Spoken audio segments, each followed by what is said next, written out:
जब भी प्रेम की बात होती है तो श्री कृष्ण राधा के प्रेम की मिसाल सबसे पहले आती है। राधा श्री कृष्ण के प्रेम को जीवात्मा और परमात्मा का मिलन कहा जाता है। राधा श्री कृष्ण का बचपन का प्यार था। श्री कृष्ण जब 8 साल के थे तब दोनों ने प्रेम की अनुभूति की। राधा श्री कृष्ण के दैवीय गुणों से परिचित थी। उन्होंने जिंदगी भर अपने मन में प्रेम की स्मृतियों को बनाए रखा। यही उनके रिश्ते की सबसे बड़ी खूबसूरती है। कहा जाता है कि श्री कृष्ण को केवल दो ही चीजें सबसे ज्यादा प्रिय थी। ये दोनों चीजें भी आपस में एक दूसरे से गहराई से जुड़ी हुई थी, बांसुरी और राधा। कृष्ण की बांसुरी की धुन ही थी जिससे राधा श्री कृष्ण की तरफ खिंची चली गई। राधा की वजह से श्री कृष्ण बांसुरी को हमेशा अपने पास ही रखते थे। भले ही श्री कृष्ण और राधा का मिलन नहीं हो सका लेकिन उनकी बांसुरी उन्हें हमेशा एक सूत्र में बांधे रही। श्री कृष्ण के जितने भी चित्रण मिलते हैं उनमें बांसुरी जरूर रहती है। बांसुरी श्री कृष्ण के राधा के प्रति प्रेम का प्रतीक है। वैसे तो राधा से जुड़े कई अलग अलग विवरण मौजूद हैं, लेकिन एक प्रचलित कहानी नीचे दी गई है। भगवान श्री कृष्ण से राधा पहली बार तब अलग हुई जब मामा कंस ने बलराम और कृष्ण को आमंत्रित किया। वृंदावन के लोग यह खबर सुनकर दुखी हो गए। मथुरा जाने से पहले श्री कृष्ण राधा से मिले थे। राधा कृष्ण के मन में चल रही हर गतिविधि को जानती थी।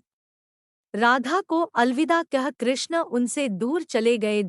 कृष्ण राधा से ये वादा करके गए थे कि वो वापस आएंगे, लेकिन कृष्ण राधा के पास वापस नहीं आए। उनकी शादी भी रुक्मिणी से हुई। रुक्मिणी ने भी श्री कृष्ण को पाने के लिए बहुत जतन किए थे। श्री कृष्ण से विवाह के लिए वह अपने भाई रुक्मी के खिलाफ चली गई।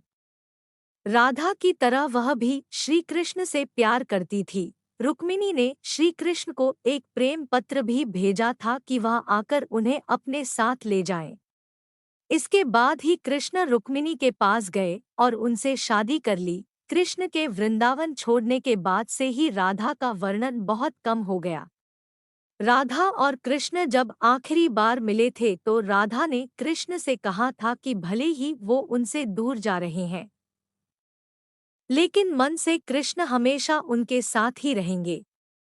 इसके बाद कृष्ण मथुरा गए और कंस और बाकी राक्षसों को मारने का अपना काम पूरा किया। इसके बाद प्रजा की रक्षा के लिए कृष्ण द्वारका चले गए और द्वारकाधीश के नाम से लोकप्रिय हुए। जब कृष्ण वृंदावन से निकल गए तब राधा की जिंदगी ने अलग ही मोड़ ले लिया था।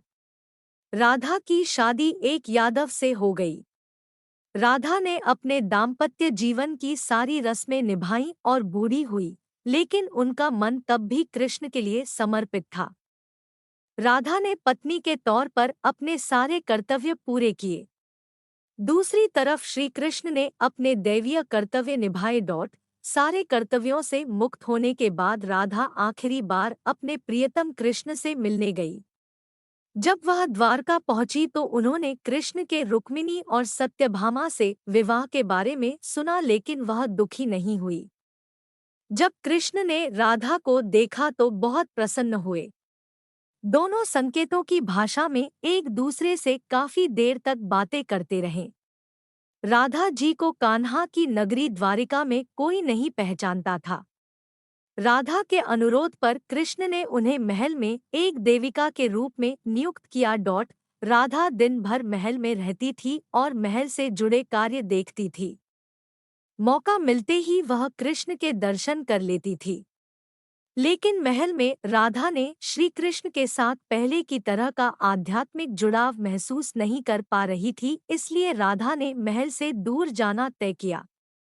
उन्होंने सोचा कि वह दूर जाकर दोबारा श्री कृष्ण के साथ गहरा आत्मीय संबंध स्थापित कर पाएंगी।